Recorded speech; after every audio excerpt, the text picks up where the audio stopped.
It turns out that there is hard scientific evidence that it is the force of connection that makes more difference than any other force in terms of success, health, longevity, and fulfillment.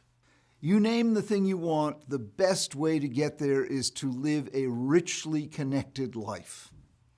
For example, following Columbine, the federal government commissioned a study called the National Longitudinal Study of Adolescent Health, where they took a sample of some 12,000 adolescents from around the country and followed them.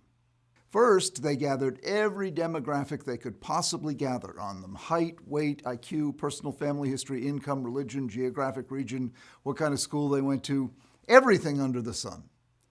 And they would come back from time to time and look at what was happening with these kids. Which kids were doing well, which kids were getting into trouble, and they defined trouble objectively. What do you think emerged? None of the demographics told the story. It wasn't how rich you were. It wasn't whether or not you went to church. It wasn't whether or not you lived in a rural or city neighborhood. The two most discriminating variables were, number one, did the child report that he or she felt connected at home? And connected was the word that they used in the interviews.